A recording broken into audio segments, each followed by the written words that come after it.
Bueno, Kurt, antes que nada, muchas gracias por tomarte este tiempo para compartirnos estas experiencias de vida y abrirnos los ojos a tanto conocimiento y trayectoria que has tenido. Kurt, él trabaja ahorita en BBVA, ha tenido una trayectoria en varios lugares, ahorita nos platicas un poco más a detalle, pero si yo destacar algo de Kurt es la energía que transmite, y yo lo vivo día a día que lo veo en el club haciendo ejercicio, la energía que transmite. Y nada más como introducción, Kurt hizo un grupo de gente que le llaman Kurtsanity, que durante muchos años ha inspirado y ha motivado a mucha gente a empezar el día activos, haciendo ejercicio.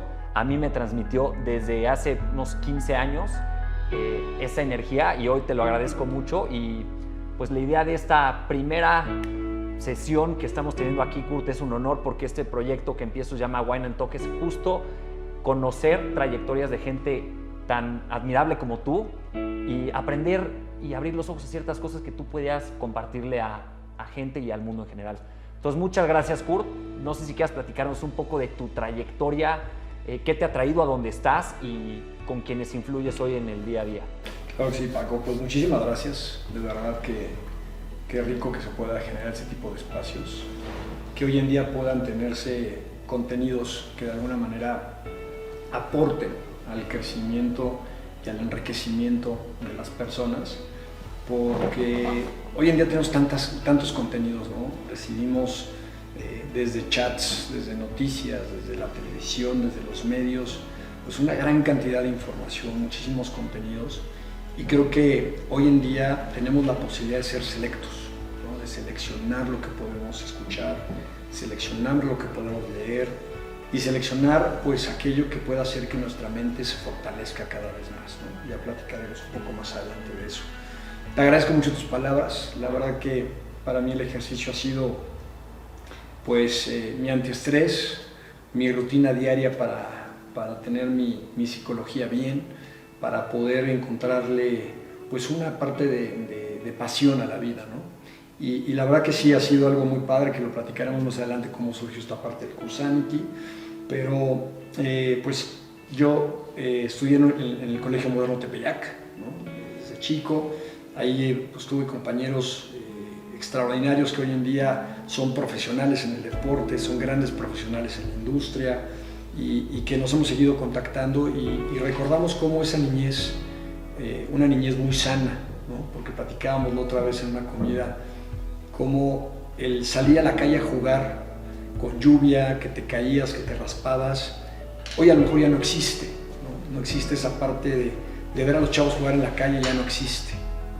Y la verdad que nos forjó mucho, ¿no? Dentro de lo que es lo que hemos llegado a ser, esa parte de convivir, de vivir, ¿no? Y era algo increíble.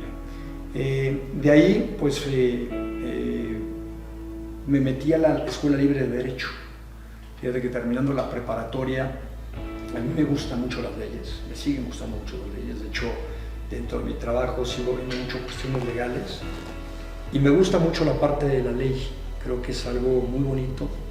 Me ayudó mucho en su momento cuando estuve en la Libre de Derecho a leer mucho, lo cual me apasiona.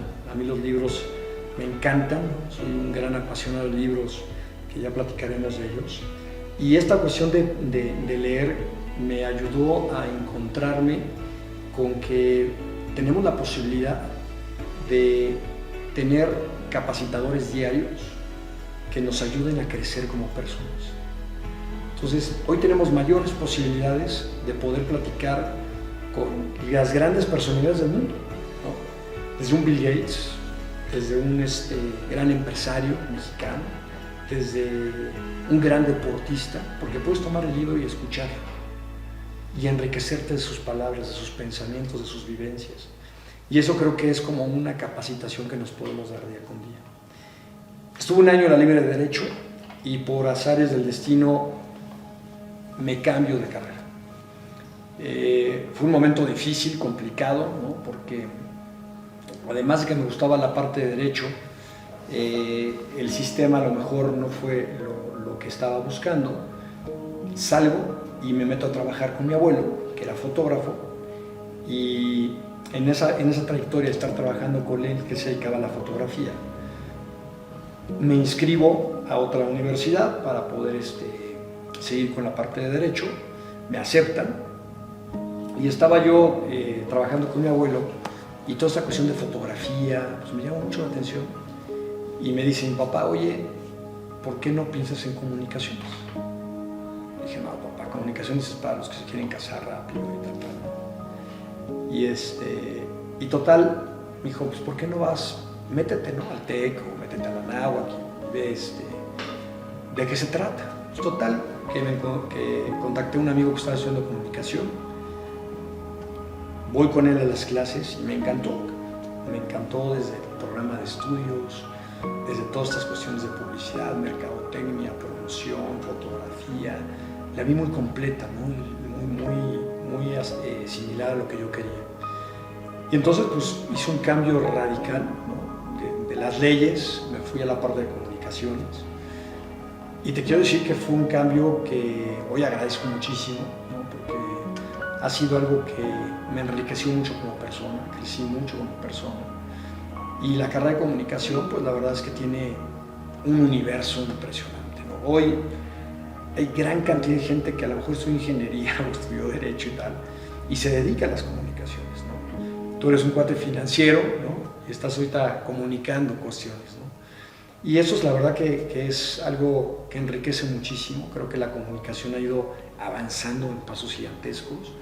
Hoy nos podemos comunicar por un chat, nos podemos comunicar de una manera tan rápida, pero a la vez, si te das cuenta, pues la gente se ha dejado de comunicar.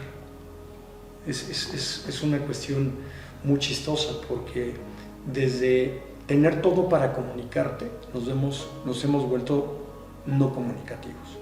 Te das cuenta en las familias, de repente en las casas todos están con el celular y pueden estar sentados en una mesa y no platican. Los chavos de hoy, ¿no?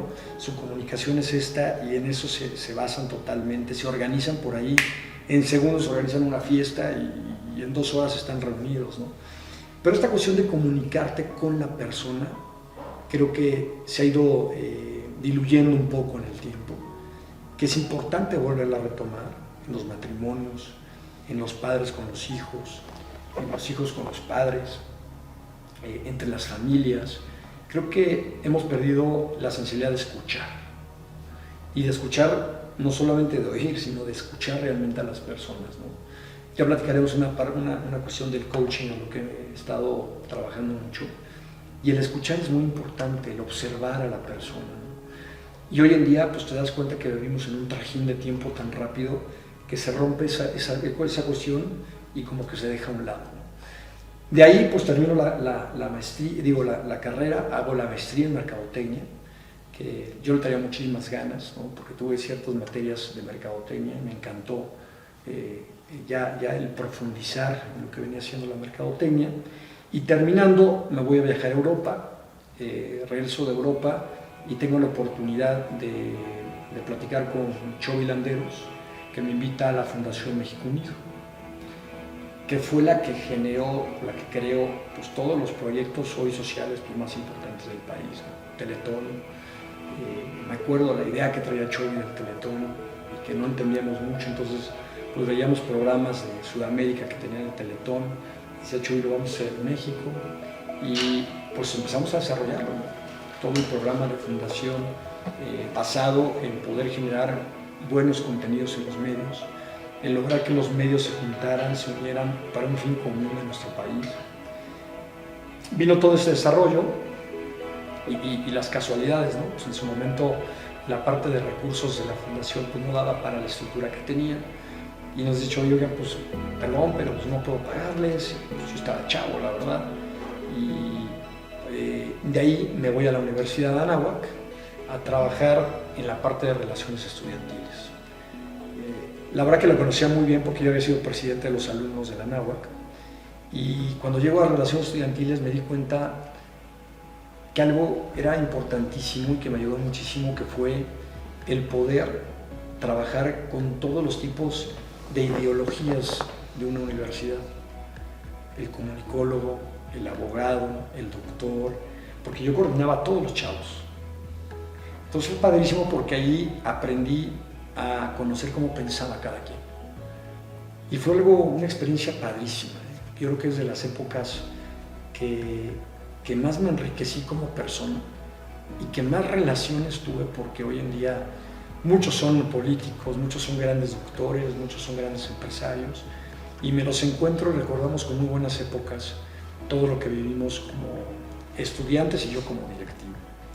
De ahí se me abrió la oportunidad de trabajar en Leo Burnett, en la agencia de publicidad. Entré a trabajar y llevé la cuenta de McDonald's, la cuenta de Nike y la cuenta de Coca-Cola.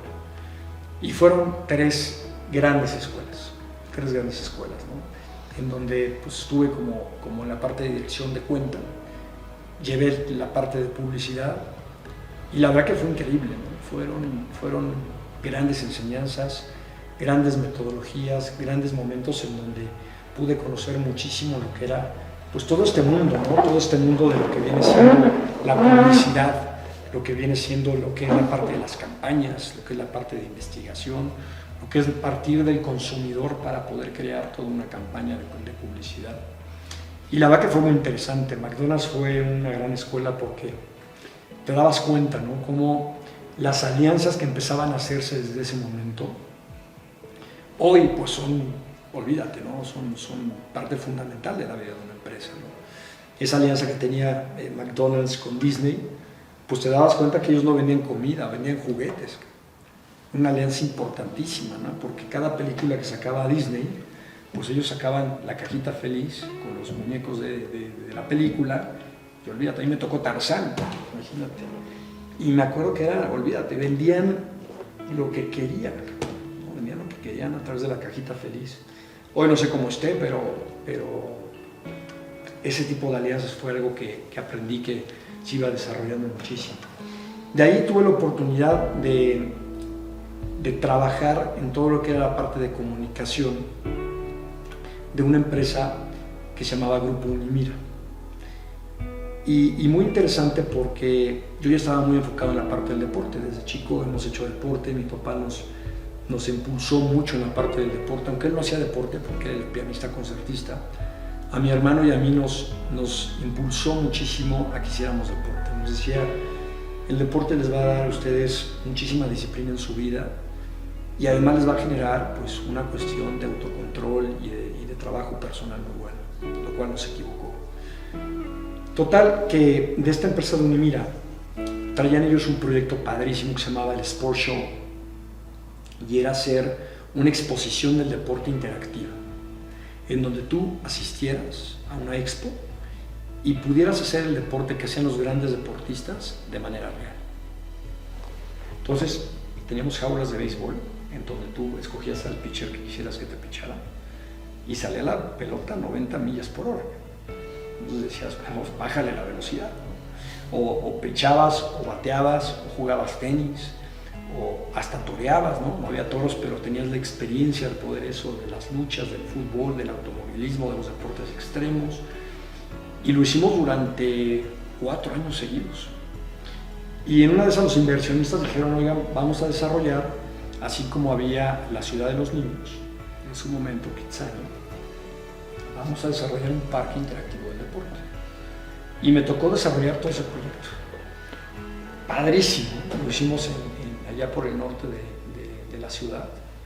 Todo el diseño, toda la tematización, me tocó ir a Disney para conocer cómo tematizaban, para conocer cómo toda esta cuestión de cómo te involucran en el juego. Era algo impresionante. O sea, yo cuando fui a Disney y a Orlando decía, ¿qué es esto? O sea, nunca me imaginaba que hubiera 3 pisos operativos abajo del parque. Okay. ¿No? Y te das cuenta de la cuestión de operación, te das cuenta de la cuestión de tematización. Y me di cuenta de algo muy importante, los detalles. Los detalles que son tan importantes para ellos y que a veces no nos damos cuenta, pero que de alguna manera tienen un impacto en nuestras vidas. Te cuento rapidísimo. Era muy chistoso porque cuando entramos al parque, desde la música, la sonorización, era una música que te cimbraba para entrar al parque, ¿no? Nos decían, ¿cómo ven el castillo? Y veías tú el castillo de las princesas, pues ahí precioso y muy lejano, ¿no? Como que te llevaba, ¿no? Con una música muy adaptada. Pero de regreso, tú veías la salida muy cerca. La gente ya va cansada, no necesitaba ver lejos la salida. Okay. Ese tipo de detalles, sí. Y todo estaba en la construcción de los edificios. Por ejemplo, el piso de Disney está diseñado para que cuando tú saques fotos, el color de tu foto sea lo mejor. Porque con el sol que hay, pues muchas veces el reflejo del piso, si es blanco, puede matar la fotografía. Detalles muy padres, ¿no? Y este parque, por ejemplo, ¿qué pusieron que tú hayas notado una motivación en las personas y algún caso que tú hayas visto de alguien que le gustó tanto y que lo impulsó a algo? Pues mira, la verdad es que tuvimos uno que era patrocinado por una telefónica y era un bungee pero horizontal. Era un coche de carreras que se iba jalando para atrás y tomaba la distancia pues, casi de 100 metros y lo soltabas y sentías tú la adrenalina y la sensación de la velocidad, ¿no? Veías tú, por ejemplo, a los chavitos jugar en la arena. Porque tú decías, oye, hacemos una cancha de fútbol. Pues sí, pero pues, la cancha de fútbol hay miles, ¿no? Okay. No, pero vamos a hacer las de arena. Okay. Hitazo. Okay. Hitazo. Que aprendí muchísimo, que era que teníamos que escuchar al cliente. Teníamos que escuchar a la persona. ¿Qué es lo que querían? ¿Qué es lo que quería? Exactamente. ¿No? Y la gente, por ejemplo, cuando tú le dices, oye, ¿te gusta jugar fútbol? Sí, pues todos les gusta jugar fútbol. ¿En dónde te gustaría jugar fútbol? Pues en una cancha. ¿Qué características debe tener esa cancha? Y me acuerdo que en esa época estaba un anuncio de una refresquera muy padre, que eran unos gladiadores que jugaban como como en el Coliseo Romano. Entonces hicimos toda una tematización de rocas y entraban como a un volcán. Había 2 canchas de arena y todo así tematizado como si fuera pues, una cuestión muy romana, muy padre. Se volvían locos los chavitos, Y el deporte te da para mucho, ¿no? El deporte te da mucho para que la gente viva esa experiencia y para que tengas el reto, ¿no? El reto es muy importante y además de que el reto tengas mucha variabilidad para que ellos vayan viviendo todas esas experiencias. A ver, y tomando ese tema, Kurt, tú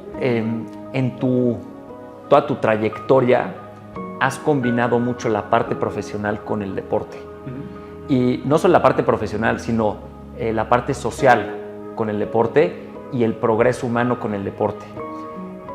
¿Qué ves tú de tesoro en el integrarlo como parte de tu vida? Cuando platicamos de tener esta conversación, me hablas mucho de las metas, de tener metas. ¿Qué metas tienes tú hoy que vayan relacionadas y cómo se nutren con llevar una vida saludable y todo lo que tú promueves? Mira, yo voy a partir de un tema antes de hablar de la meta, que me va a ligar a la meta, que es el miedo. Es algo muy interesante, mi querido Paco, porque te das cuenta de que muchas personas no tienen metas, no tienen objetivos, porque tienen miedos. Tienen miedo a la incertidumbre, tienen miedo a salir de su zona de confort, tienen miedo a equivocarse, tienen miedo a regarla, ¿no? Y cuando tienen estos miedos, el miedo paraliza, que es lo peor que puede pasar. Yo hago un ejercicio muy interesante y les hago una pregunta a todos. Tú estás parado queriendo cruzar la calle y están pasando coches, ¿no? Imagínate, estás ahí en un periférico, en el viaducto, en una carretera, y a ti te da miedo, ¿no? Te quedas parado hasta ver a qué hora pasan el último coche para que tú cruces. Pero de repente escuchas atrás un rechinido de llantas y un tráiler sin control viene hacia ti. ¿Qué haces? Sales corriendo, no lo piensas. No. Y pues como los sortean los coches que vienen, te pueden atropellar. Así es la situación. Cuando el miedo te paraliza, es lo peor que puede pasar, porque te paraliza hasta físicamente y te paraliza mentalmente. Te dice, tú no puedes hacerlo, es imposible que lo puedas lograr. Que ahorita platicaremos mucho cómo nos hablamos. Okay. Pero cuando tú tomas acción, ese mismo miedo, cuando te lleva una acción y haces algo distinto, te das cuenta que puedes hacer cosas extraordinarias. Sortear coches, o hacer un proyecto en tu vida, o hacer cuestiones que a lo mejor ni te imaginabas. Porque cuando el miedo tú lo tomas y decides cómo tomarlo, que esta es la palabra adecuada, cómo decido afrontar esas situaciones, ahí tú tomas el poder, ahí tú tomas la acción y ahí tú tomas las riendas de lo que quieres realizar. Siempre vamos a tener miedo de hacer cosas nuevas, de salir de nuestra zona de confort, de hacer cuestiones que a lo mejor pues no sabemos qué vaya a pasar. Pero si ese miedo te paraliza, no es el adecuado. Si ese miedo te hace tomar acción para algo, bienvenido sea ese miedo. Kurt, ¿qué miedos has tenido tú y cómo los has superado? Mira, ¿alguna historia? Yo he tenido miedos a veces donde involucras mucho a la familia, cuando depende de ti, tus hijos, depende de ti tu esposa, ¿no? Y hay una situación muy chistosa. Ivonne, mi esposa, y tu servidor nos embarazamos jóvenes. Queríamos embarazarnos jóvenes, porque yo la verdad es que quería tener a mis hijos jóvenes para poder vivir con ellos lo que estoy viviendo hoy, ¿no? Que es poder hacer medios Ironmans con ellos, triatlones, salir a rodar grandes etapas como la del Tour de France que se hizo en el Estado de México. Vivir con ellos cuestiones en donde físicamente todavía yo puedo vivir con ellos esas experiencias.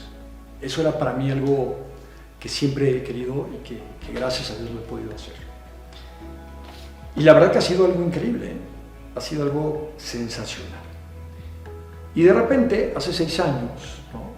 Yo teniendo 45 años,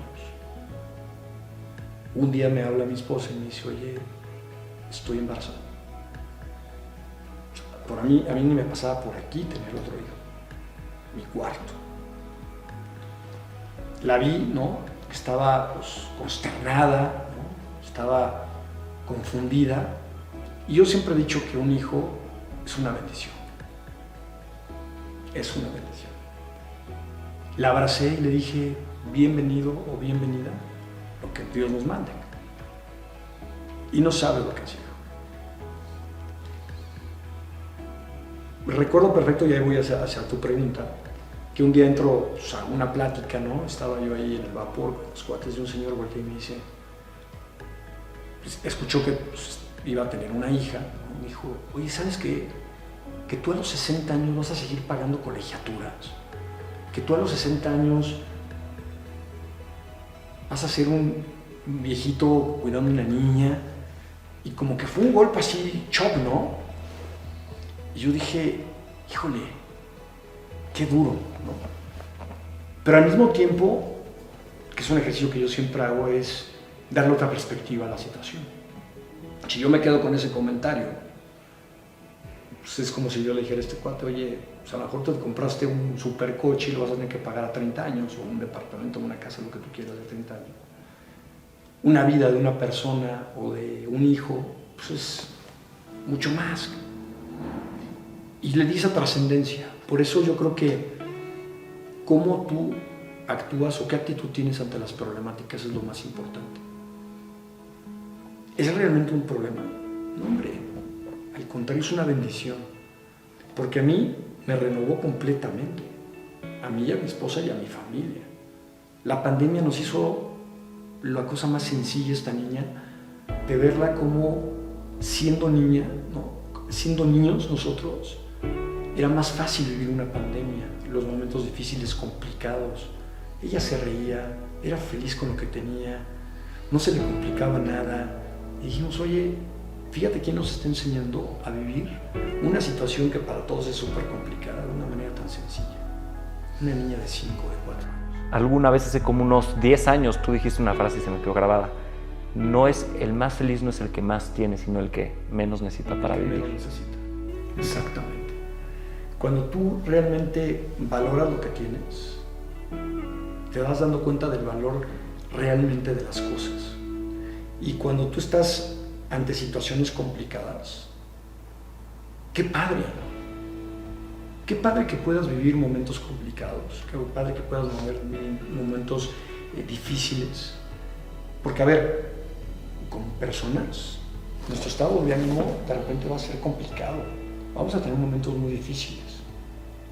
desde la muerte de un ser querido o desde una parte de trabajo, una cuestión económica, una cuestión laboral, una cuestión personal. Pero estas situaciones, o sea, no siempre podemos ser felices. No siempre podemos estar al 100%. Aquí lo que yo me haría es, ¿cómo me voy a permitir actuar y cómo me voy a permitir ser ante esa situación? Ahí es donde tú tomas las riendas. Y dices, mira, a lo mejor sí nos hemos apretado en esto, a lo mejor sí hemos vivido una situación complicada, a lo mejor nos ha pasado tales situaciones, pero lo voy a vivir de cara a que tenemos más cosas felices que cosas que no son felices. Esa cuestión positiva de ver la parte alegre, la parte positiva, la parte de crecimiento como persona, es lo más increíble que puede haber. Entonces, creo que ahí viene mucho esa parte de valorarnos, de salir de nuestra zona de confort. Hay una frase también que me gusta mucho que dice, si quieres hacer reír a Dios, cuéntale tus planes. Son totalmente distintos a los que tú tienes. Pero totalmente. De acuerdo. Y conozco casos de cuates, de amigos, de familia. No, yo voy a hacer esto y en 10 años y tal, y así súper programado y tal. Y pasa el tiempo y dices, oye, totalmente diferente. Amigos que yo quiero muchísimo, ¿no? Que hoy en día pudieran estar en una situación tan tranquila, tan pacífica, que de repente se ven en una situación de salud complicadísima. Y dices tú, híjole, lo tenía todo, ¿no? Y hoy en día cuando platicas con ellos y que están luchando contra una enfermedad y que te dicen, cambiaría todo lo que tengo material por mi salud y poder salir a correr o salir a jugar fútbol o salir a rodar, y no lo puedo hacer. Y esa es una situación en donde se valora y en donde tenemos que ser agradecidos día a día. Por eso la parte del miedo que te decía es una cuestión que va muy ligada a la ansiedad del futuro, porque andamos tan planeadores del futuro y tan recordadores del pasado que dejamos de vivir el presente. Y en el momento que dejamos de vivir el presente, en el momento que dejamos de disfrutar del presente, nos vamos hacia situaciones que ya no están, que no sabemos si van a pasar o que no sabemos si van a existir. Ahora, tú tienes la oportunidad de trabajar con gente que igual y tiene alguna necesidad de abrir los ojos a algo. ¿Qué experiencias has visto con quienes hayas tú trabajado y en qué los has podido apoyar, aportar y que te haya también nutrido de alguna forma de regreso en tu vida? Fíjate que es muy padre el poder colaborar con gente, ¿no? Creo que cuando tú tienes la oportunidad de ser parte de un equipo, te permite conocerte y te permite conocerlos a los demás. La oportunidad que yo he tenido de trabajar con las personas me ha llevado a escucharlas y a observarlas más. Hace 2 años me certifiqué como coach mental y me enfoqué a la parte deportiva porque es lo que me apasiona, ¿no? Y después me metí a la parte del coaching ejecutivo, que también era una cuestión que dije, quiero completar los 360 grados de toda esta certificación. Y algo que te dicen mucho en la parte de coaching, que es un proceso de acompañamiento, me encantó la palabra, acompañar. ¿Cómo acompaño yo a mi papá, a mi mamá, a mis hijos, a mi esposa, a mis colaboradores en este camino de la vida? Ya dejé laboral, en el camino de la vida, para que sean mejores personas. Y parte de esta cuestión de acompañamiento es ayudarles a muchas veces verse a ellos mismos, ser un espejo de sus vidas. Y es padrísimo, porque de repente estás en una junta de trabajo o estás trabajando con la gente y te das cuenta que la competencia por sobresalir es un ego que traemos todos.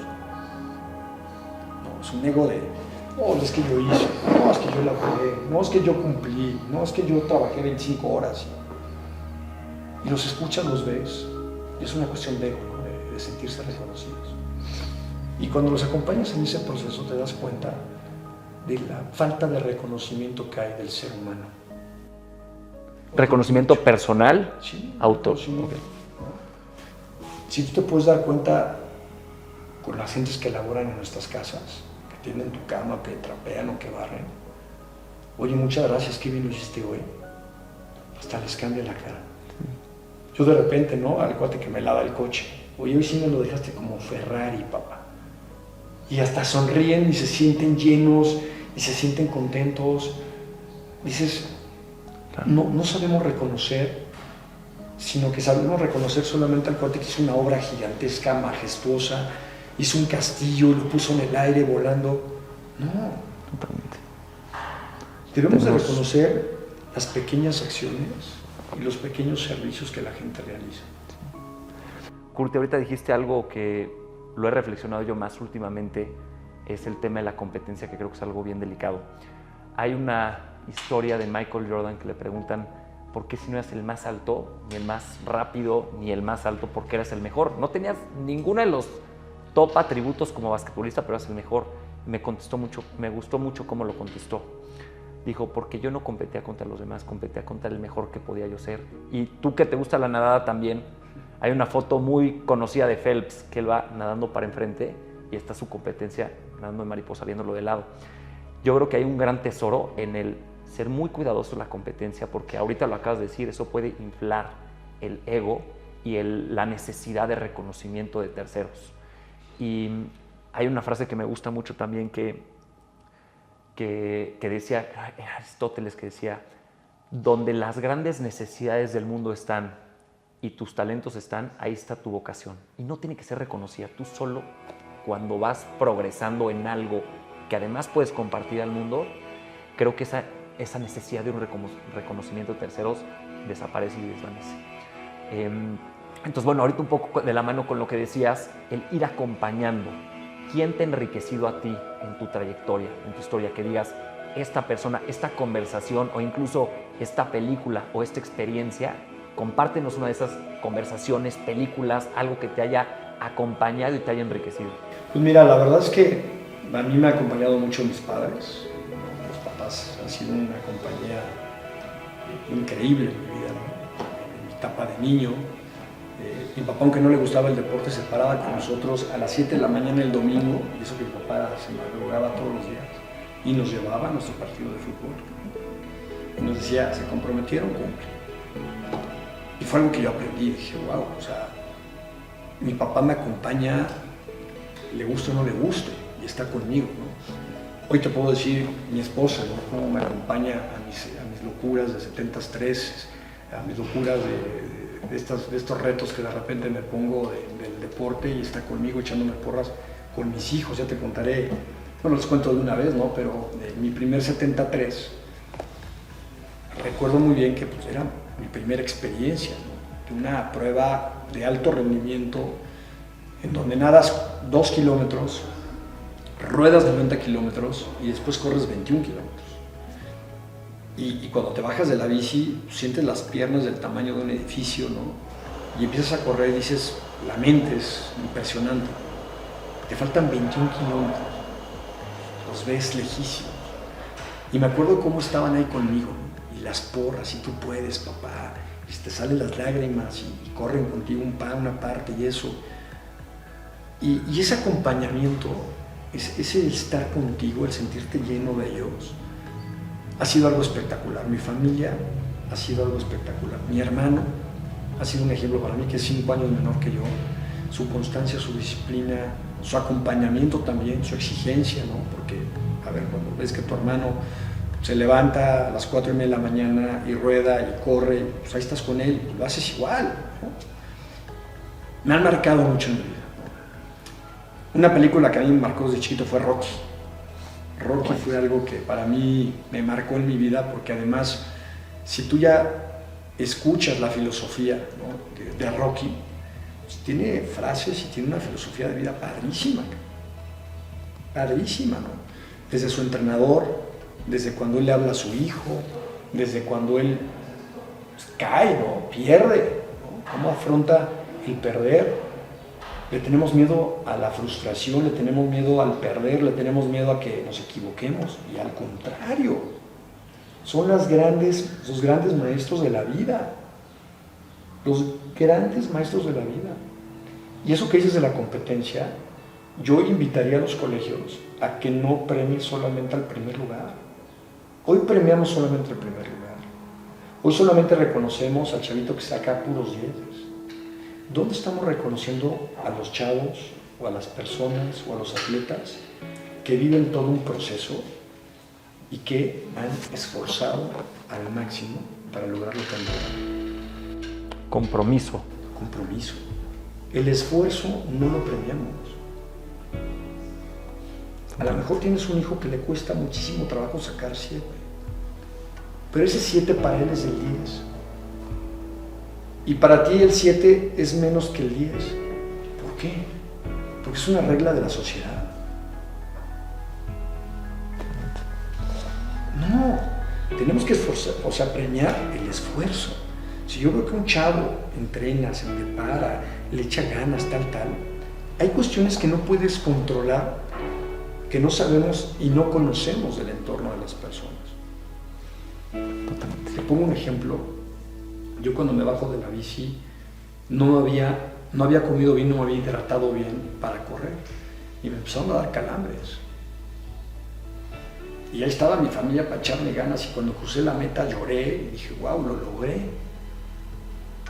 Pero hubo un entorno en donde yo no pude controlar el clima, no pude controlar ciertas cuestiones que me afectaban. Y eso, pues la gente dice, oye, ¿cuánto tiempo hiciste? ¿No? Sí. En vez de decirte, oye, ¿y cómo te fue en tu proceso? Lo que tenemos que enamorarnos es del proceso. Lo que tenemos que premiar es el proceso. Cuando tú llegas a una competencia, tú también lo dijiste, Phelps ha de haber nadado en 45 segundos. Este brother le mete horas y horas y horas y horas de entrenamiento, horas y horas y horas para tener una disciplina de comida, horas y horas y horas de poder enriquecer su mente. Y hay un documental increíble que habla sobre el peso del lobo. Y él lo hace. Y dice que ustedes solamente ven cuando a nosotros nos premian, pero no ven lo que sufrimos antes, ni lo que sufrimos después. ¿Por qué después? Porque después es muy cañón. ¿Por qué después? Porque tú imagínate que de repente todos los reflectores son hacia ti y tú eres el rey de la alberca, y eres el rey de la cancha de fútbol, y eres el rey de todo. Y cuando termina tu proceso de ser el rey, vienen otros. Ok, sí. En 4 o 5 años, tú platícales a tus hijos de Phelps y te van a decir, pero es que existe ahora un cuate que se llama John X. X. Y ese es mejor, papá. Kurt, tienes toda la razón con eso y mira, hay ejemplos de los dos bandos, quienes pudieron manejar bien esa migración y esa nueva vida en donde ya no son la figura y quienes lo han afrontado bien y quienes se han quedado un poco mal. Hay algunos deportistas que incluso su salud se deteriora muy fuerte cuando ya no están hasta arriba. Claro. Y hay quienes sí. ¿Tú cuál crees que es el diferenciador entre alguien que supo afrontar ese cambio y ahora inspirar a alguien más a que pueda vivir un proceso similar, que no solamente sea por el deseo de completar alguna prueba de ejercicio o demás, sino que sea algo más para sus vidas? Y esto también conjuntarlo con lo que tú haces con mucha gente que los has motivado y acompañado en el ejercicio en las mañanas y demás. Digo, nada más como un paréntesis pequeño, tú tienes un grupo de 40 gentes, 30, digo, en la pandemia ahí vieron cómo manejarlo de una forma diferente, que diarios se juntaban en una cancha de fútbol y hacían crossfit y hacían una serie de cosas, y tú estabas ahí gritando y haciendo ejercicio y todo. La primera parte es cómo afrontan ese cambio. Incluso yo creo que es un cambio que nos pasa a todos. Nuestra salud va cambiando, nuestro cuerpo va cambiando. ¿Cómo poder hacer esa migración? ¿Y cuál es ese diferenciador? ¿Cuál es ahora sí como que esa secret sauce para poder hacer esa transición? Primero la aceptación. Ok. Y en la aceptación viene una parte muy importante que es, y todos lo tenemos, es cómo nos juzgamos, cómo nos hablamos. Es impresionante de repente, cómo te tratas a ti mismo. Te juzgas muy fuerte, nos juzgamos muy fuerte. Las personas de repente cuando tienen un error o cuando no hicieron como lo tenían que hacer o se comparan con otros, se juzgan de una manera que dices, oye, tranquilos, no tienes por qué juzgarte así, acéptate. Acéptate como eres, con tus defectos, pero también con tus virtudes, que son muchas. Y el momento que te aceptes, tú dijiste una palabra clave, inspirar. En el deporte, en la cultura, en la empresa, ¿cómo logro inspirar a otros para que sean mejor que yo? ¿Cómo logro hacer eso? ¿Cómo lo haces tú? Inspirando con el ejemplo, con el testimonio. A ver, si hoy en día quiero correr como un chavo de 18 años, no lo voy a poder hacer. Pero mi actitud siempre va a estar echando muchísimas ganas. Y hay una frase que me encanta, que yo lo he tomado como eslogan de vida, que es: se vale que te ganen, no se vale perder. Y tiene mucho fondo. Se le escuché a una amiga que es triatleta y es ultraman y es ultrawoman y olvídate. Y me hizo mucho sentido porque siempre va a haber alguien mejor que nosotros. Siempre. En el deporte, en la empresa, en todos lados. Nos van a ganar, sí, o nadando, o corriendo, o andando en bici, o haciendo barras, o haciendo un análisis empresarial, o siendo cuates emprendedores con mucha visión de negocio. Nos pueden ganar, claro. Lo que no se vale es que pierdas tu esencia, tu actitud, ante cómo te enfrentas a las situaciones. Yo puedo ir corriendo, o puedo ir en la bici, puedo ir nadando, y el de acá me puede ir ganando, porque a lo mejor tiene mejor técnica, porque se entrenó mejor, o porque lo que tú quieras. Mi esencia de actitud ante lo que estoy enfrentándome no puede nunca caer. A ver, Kurt, pero hay algo detrás. Algo te inspira, algo te motiva a eso. Claro. ¿Qué te inspira y qué te motiva? Te inspira todo lo que has hecho por lograrlo. El camino que has recorrido por hacerlo es lo que te tiene que inspirar a ti. No te tiene que inspirar las 6 horas de un 73, de un medio Ironman. Te tiene que inspirar cuántos días te levantaste a las 4:30 de la mañana a correr, a nadar, a rodar, a hacer fuerza. 2 horas diarias. Imagínate, si tú multiplicas 2 horas diarias durante 6 meses contra 6 horas, las 6 horas se vuelven la fiesta. El premio. El premio. Tú velo en una relación de pareja. Puede que duraste 4 años, 2 años con tu novia. Y cuando llegas a la boda, ¿cuánto dura la boda? Ya. 8 horas, 12 horas. Y después la eternidad con ella, ¿no? Eso es lo que hay que valorar.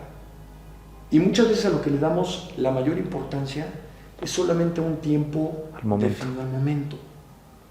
Cuando no vemos todo lo que hay alrededor de prepararte. Entonces yo valoro muchísimo, de verdad, todos los días que me levanto doy gracias. Creo que la gratitud es algo muy importante. Gracias primero porque tengo vida, gracias porque me puedo levantar, gracias porque siento el frío o porque siento el calor o porque siento a veces hasta la pesadumbre de poder ir a entrenar, pero gracias por eso. Y cuando das gracias te cambia el sentido.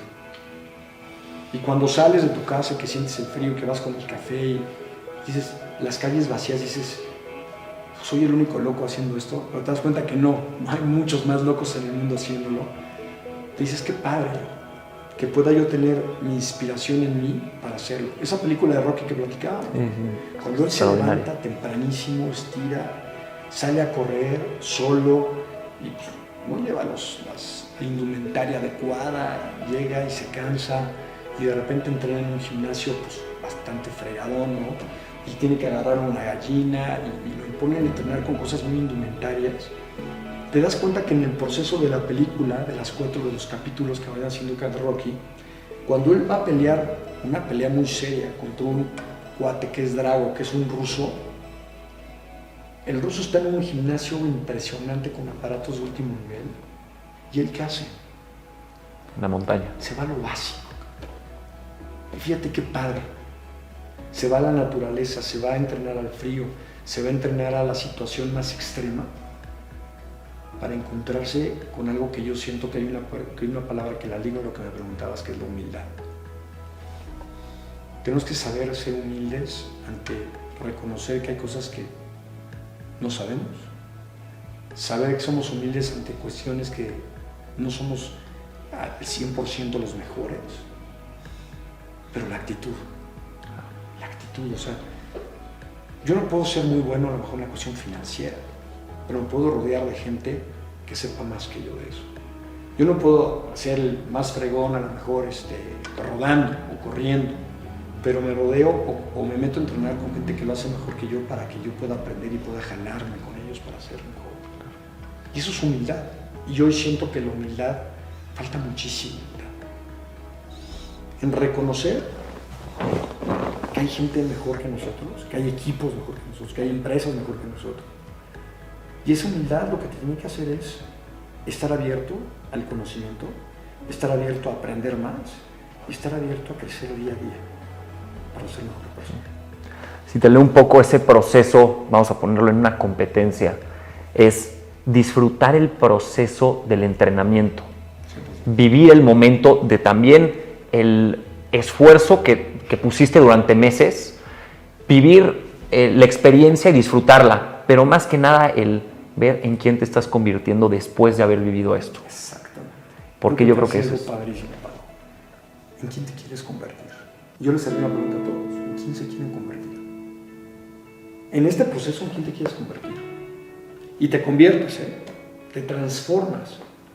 Porque cuando tú llegas a una alberca en enero, cuando estás con temperaturas bajas y vas con tus pants y pones tus cosas para meterte a nadar y no hay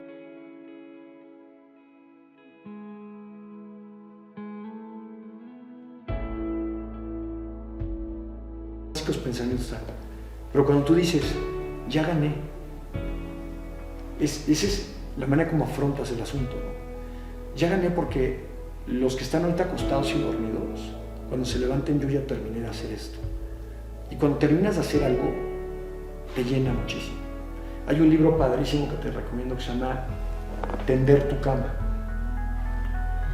Yo cuando lo vi dije, tender mi cama. Y es uno de los principales generales de los Marines de Estados Unidos, los Navy SEALs, que da muchos consejos. Pero el primer consejo que dice es, tiende tu cama. ¿Por?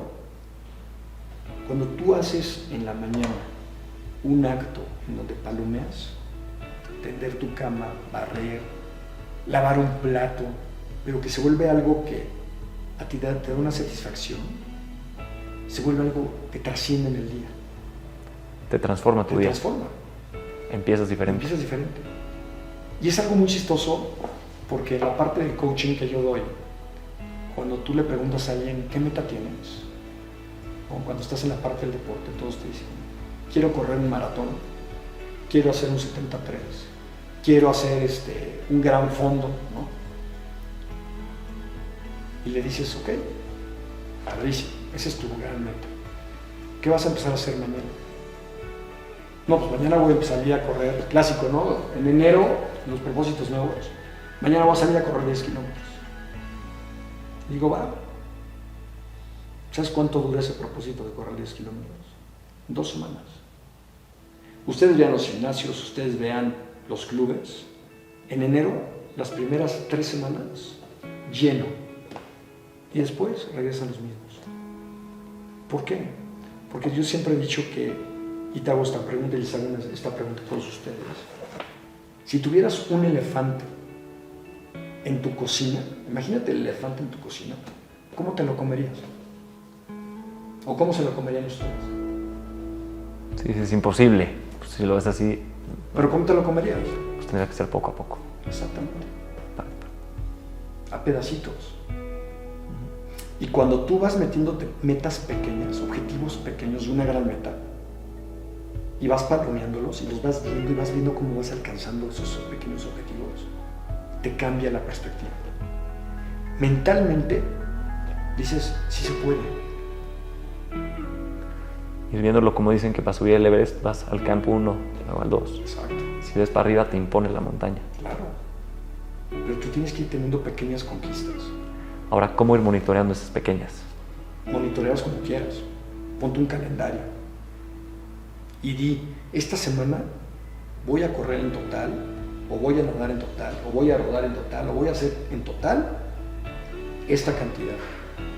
Y no pongas la cantidad grandota, pon la cantidad que cuando tú termines la semana, a lo mejor te costó trabajo, pero lo lograste de una manera que dices, mira, no estuvo tan complicado. Cuando tú a tu mente le mandas la señal, no estuvo tan complicado, cuando vas al siguiente paso y lo cumples, la primera meta que lograste es peanuts. Y te pongo mi ejemplo, cuando a mí me dijeron que iba a rodar 90 kilómetros, en mi vida había rodado 90 kilómetros, en mi vida. Primer campamento de que tengo, vamos a rodar 100 kilómetros. Dije, ¿qué? 100 kilómetros, olvídate, llevaba yo casi un backpack de comida, de agua, tal. No, tranquilo, vamos a ir parando, tal. Cuando regresamos y rodé 100 kilómetros, dije, wow. Me gustó, lo viví, lo sentí, lo sufrí. Y al día siguiente 130 kilómetros. Salimos, rodamos, lo viví, lo sufrí, todo lo que tú quieras. Cuando me dijeron vas a rodar 90 kilómetros en el 73, ¿sabes qué pasó en mi cerebro, en mi pensamiento? Claro que puede. Sí. Porque salí de mi zona de confort. Rompí esa situación que mi mente me decía, es súper complicado. Tú me conoces.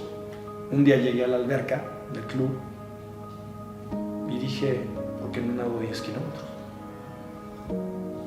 Así, parado, a punto de aventarme clavado.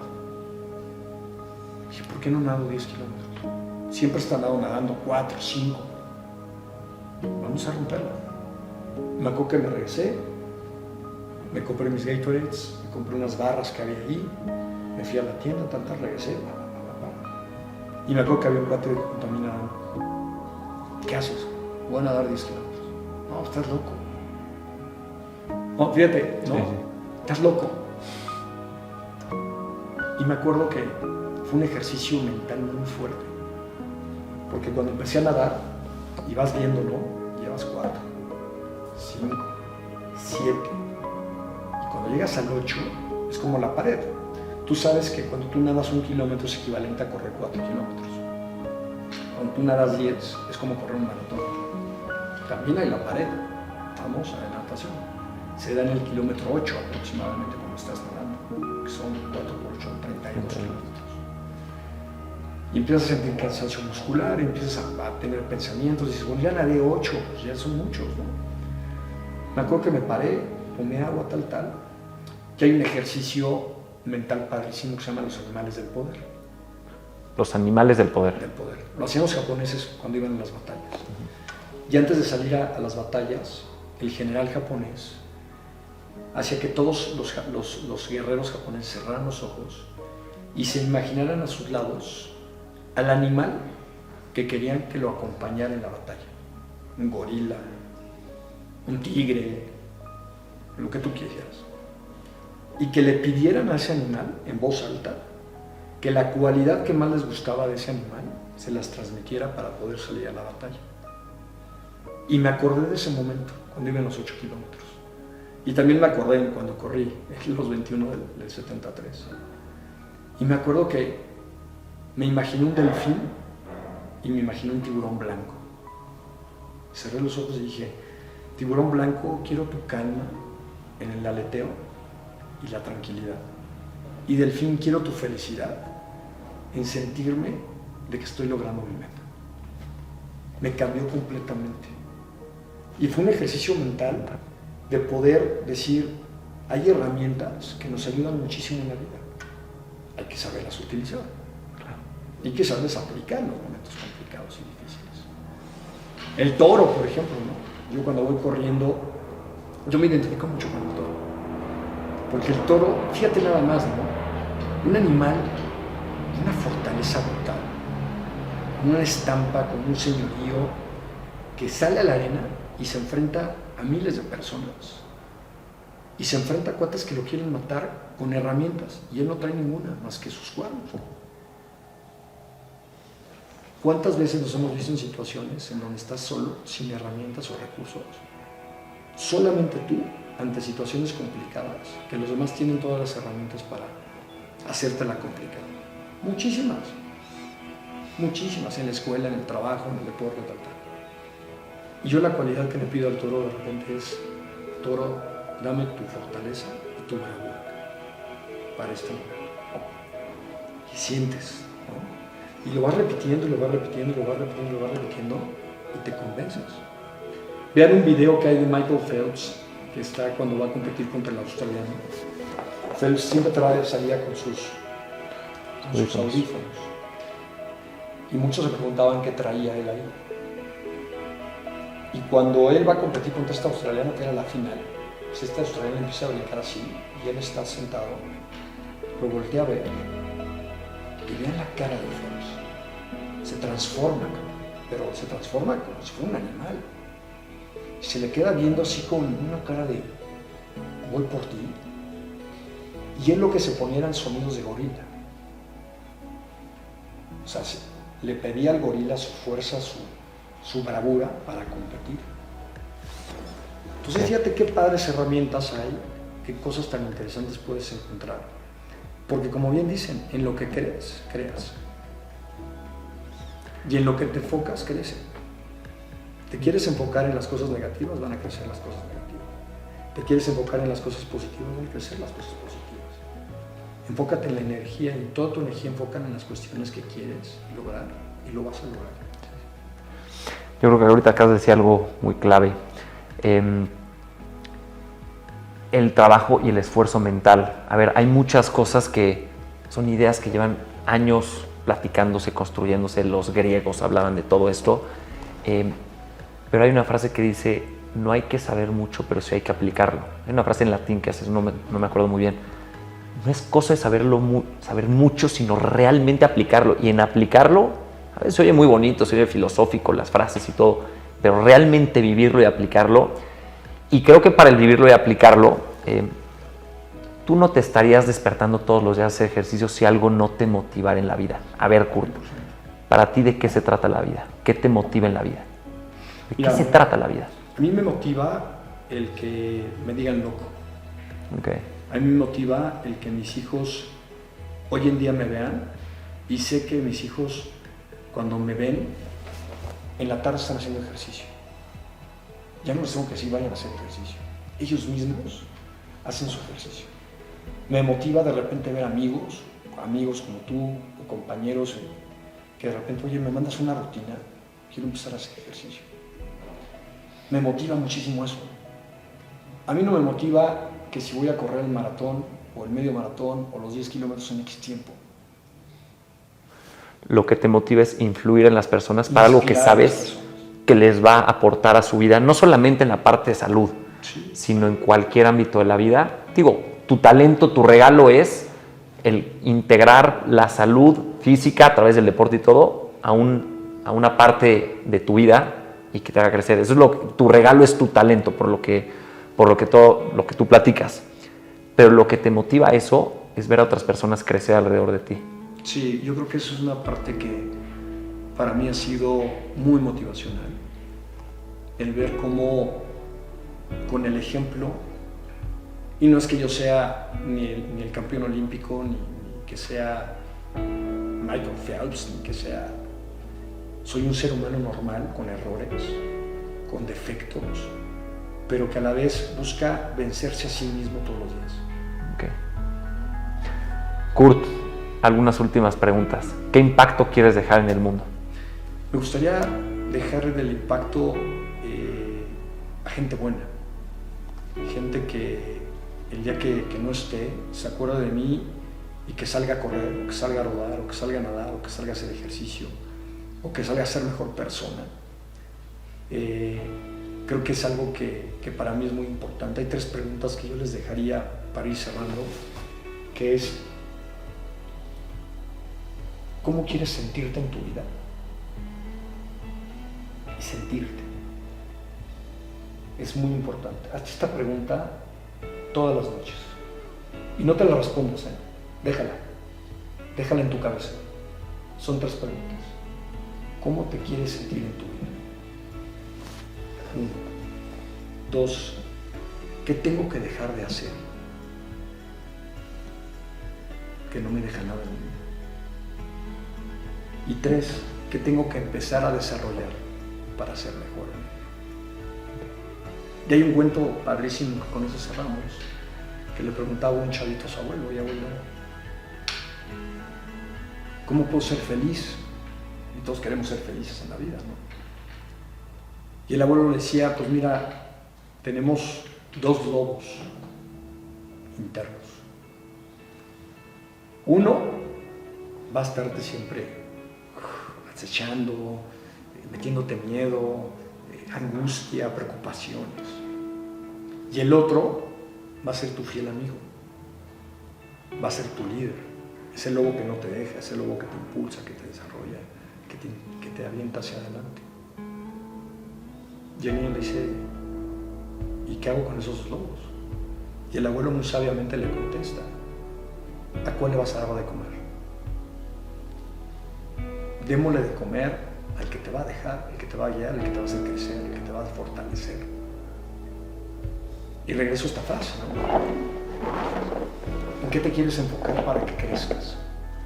En lo bueno que tienes, en las cosas positivas, en las cosas que te van a hacer ser mejor persona, o en aquellas que te hacen preocuparte, tener ansiedad y que no te hacen ser mejor persona.